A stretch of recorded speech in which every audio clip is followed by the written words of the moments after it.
Pendant que les autres sont dans l'arrogance démesurée, d'autres pensent que nous sommes toujours dans le temps de la colonisation, où il faut toujours se soumettre. Et ce temps-là est révolu. Le président Sonko, il est actuellement en Turquie. Il est venu en Turquie pour renforcer leur coopération, renforcer les échanges commerciaux entre la République de Turquie et le Sénégal. Parce qu'aujourd'hui, nous sommes dans un monde multipolaire. Le monde n'est plus gouverné que par un seul bloc. Et le Premier ministre Sonko, il est actuellement ici. L'objectif est clair. Renforcer la coopération dans le domaine militaire, dans le domaine agricole, dans le domaine de la technologie, etc. Parce que c'est de ça qu'il s'agit. C'est ça qui va développer l'Afrique. Il a fait un excellent discours. On va essayer d'analyser ça au fur et à mesure. Parce qu'il a vraiment touché à beaucoup de points essentiels. Et on va essayer d'analyser ça pour comprendre. Parce qu'aujourd'hui, le monde a changé. Le monde a complètement changé. Toutes les nations sont libres. Toutes les nations aujourd'hui sont indépendantes. Si vous voulez collaborer maintenant avec une nation africaine, il faut respecter leurs lois. Il faut respecter ce qu'ils vont vous dire. Il ne faut plus se soumettre. Ce n'est plus l'heure de la soumission. Écoutons très bien son discours. Au fur et à mesure, je vais essayer de vous apporter aussi mon analyse. Merci et bon visionnage.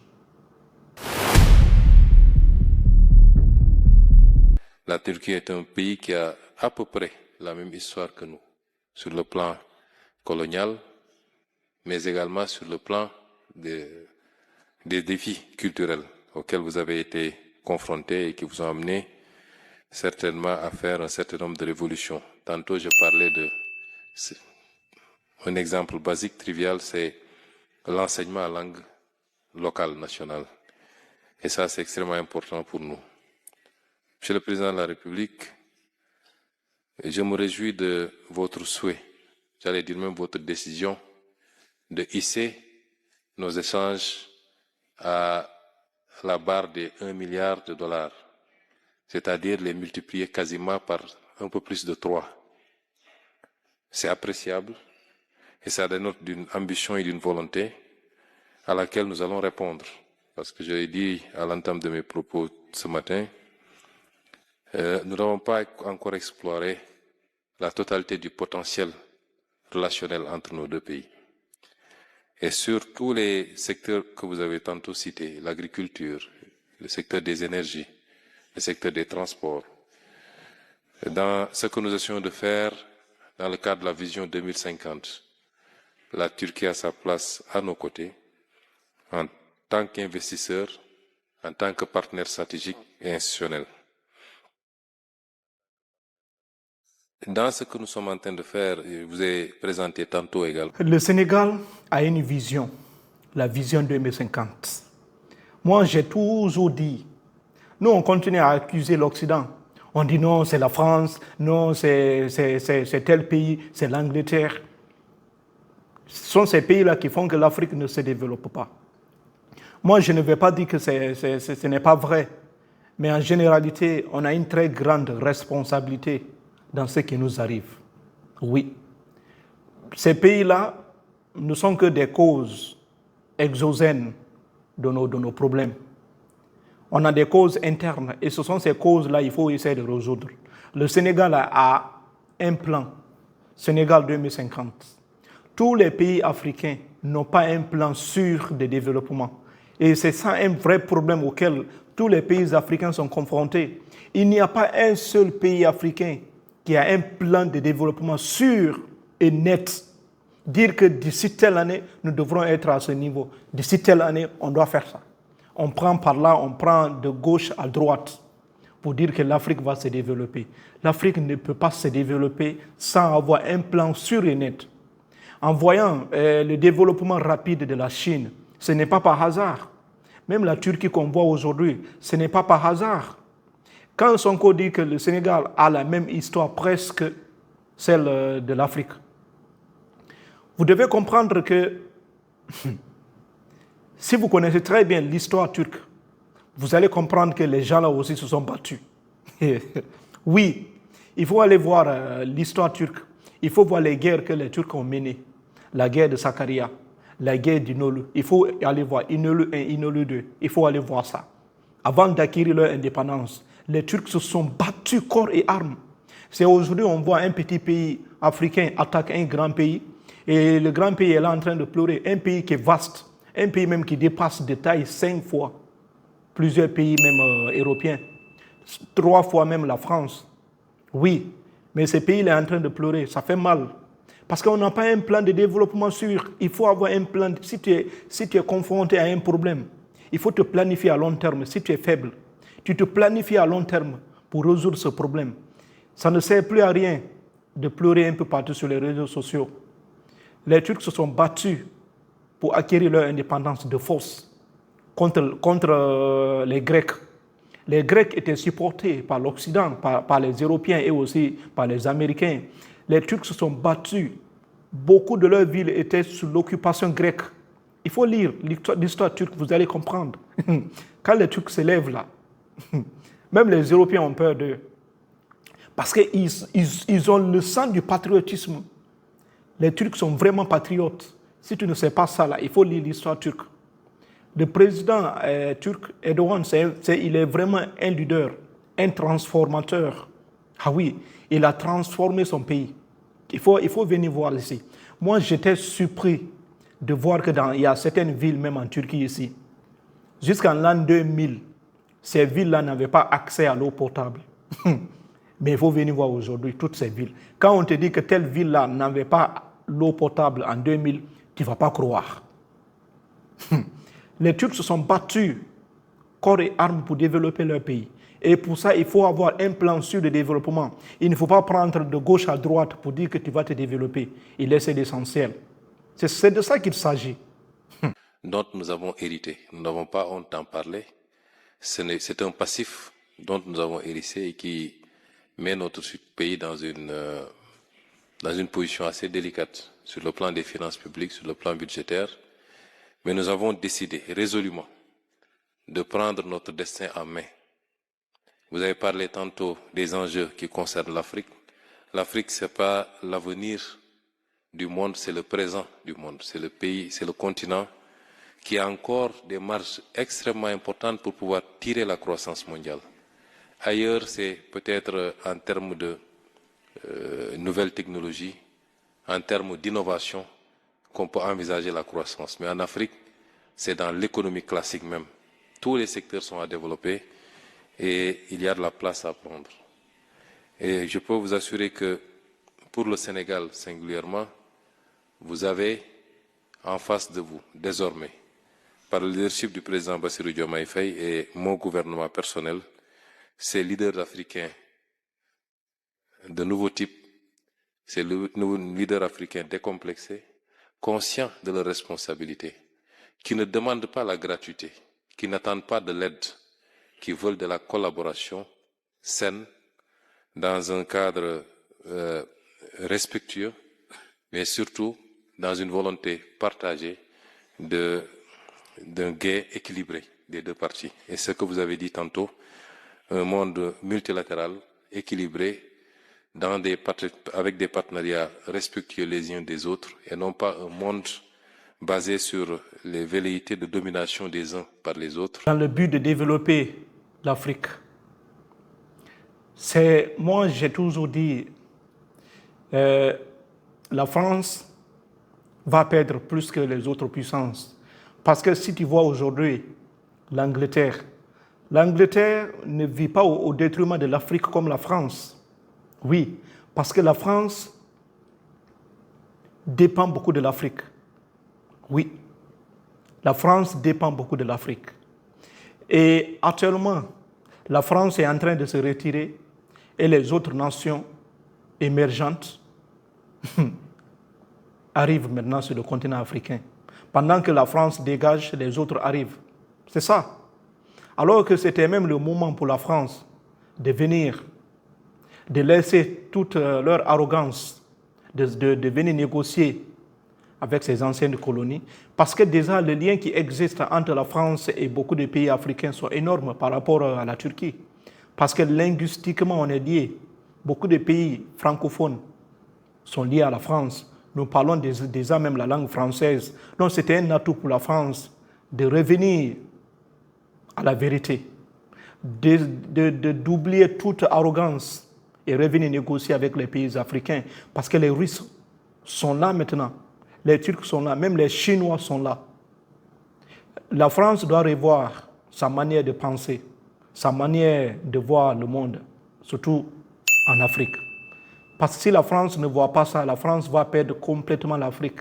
Parce que même beaucoup de pays vont finir par abandonner la langue française. Ah oui, c'est pourquoi la France doit revenir à la vérité, par normaliser leurs relations avec les États africains, au lieu de laisser les autres nations venir la remplacer. Si tu vois aujourd'hui l'Afrique, tout est à refaire. Tout est à refaire. Même si on prend le secteur de l'énergie, tout est à refaire. C'est pourquoi le président gabonais, le nouveau président gabonais, il était là en Turquie lui aussi, il est venu ici pour signer des accords aussi bilatéraux entre son pays et la Turquie. Il y a une entreprise turque ici du nom de AXA. Le gouvernement gabonais a signé un accord avec cette entreprise dans le but de construire 2 centrales électriques au Gabon.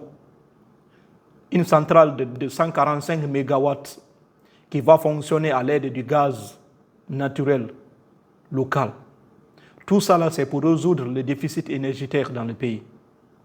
Donc, quand tu vois tout ça, et c'est la même chose que Sanko il est en train de dire, l'Afrique aujourd'hui, tout est à refaire et toutes les nations sont les bienvenues. Ici, si une nation n'a pas encore essayé de comprendre, c'est son problème. Parce qu'on n'est plus dans l'ère coloniale où il fallait se soumettre de force. Aujourd'hui, nous, on ne demande plus l'injustice. On demande l'égalité, des partenariats gagnant-gagnant. Beaucoup d'États africains n'ont rien contre la France. Et moi, je n'ai absolument rien contre la France. Moi-même, je préfère collaborer avec la France par rapport à beaucoup de pays. Oui, mais la France doit revoir sa manière de faire les choses. Et ceux qui passent tout leur temps à crier la France doit dégager, la France doit dégager. Parce que c'est la France qui a occasionné tout ça. Mais on doit revoir nos manières de faire les choses dans le but que l'Afrique puisse avancer. Parce qu'aujourd'hui, aucune nation ne peut évoluer c'est-à-dire dans un cercle isolé. C'est impossible. On ne peut plus évoluer dans ce sens.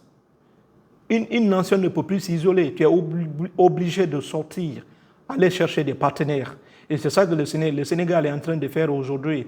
Le Sénégal va signer des accords avec le gouvernement turc dans le secteur agricole, dans le secteur énergétique.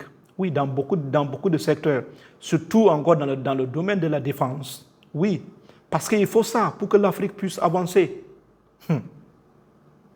Ce monde désormais doit être derrière nous et ceux qui ne l'ont pas encore compris risquent de le comprendre à leur dépens. Parce que l'illusion de puissance peut amener des gens à penser qu'il suffit de toucher à un bouton pour que tout le monde entier suive. Mais on n'est plus dans ce monde-là. Et chaque pays est fier de sa souveraineté, est fier de son indépendance, veut commercer dans un monde ouvert et libre, mais dans le respect mutuel, comme vous l'avez rappelé tantôt. Et nous sommes heureux de voir que la Turquie développe cette doctrine, cette façon de voir le monde. Et la Turquie aura toujours sa place en Afrique de manière générale et au Sénégal. Les secteurs de la défense, vous l'avez tantôt rappelé, c'est un secteur extrêmement important pour nous. Parce que le Sénégal est malheureusement dans un environnement géographique avec beaucoup de menaces, j'allais dire, en tout cas de sources d'insécurité, même si aujourd'hui, sur l'ensemble du territoire national, nous sommes l'un des pays qui peut se prévaloir d'assurer une sécurité parfaite et totale, avec une stabilité politique très solide, mais il faut qu'on se prémunisse par rapport aux dangers, parmi lesquels le terrorisme que vous avez cité tantôt, qui malheureusement... Oui, surtout le secteur de la défense. Et quand tu vois la Turquie, tu comprendras que la Turquie n'est pas une petite nation, oui, dans le domaine militaire. La Turquie a développé beaucoup de missiles aussi. Tout dernièrement, la Turquie a développé un certain nombre de missiles balistiques aussi. Oui. Dans le secteur militaire, dans le domaine militaire, la Turquie est en avance par rapport à beaucoup de pays. Et la Turquie est bien équipée pour aider aussi l'Afrique à se défendre, surtout au Sahel, parce que nous sommes tous en Afrique de l'Ouest là-bas. Et c'est un problème majeur auquel nos États sont confrontés, parce que ce qui se passe actuellement au Mali, au Burkina Faso, au Niger, si les nations-là sont là en train de se battre aujourd'hui, et nous sommes là à les regarder, on n'a pas une assurance que demain nous ne serons pas attaqués.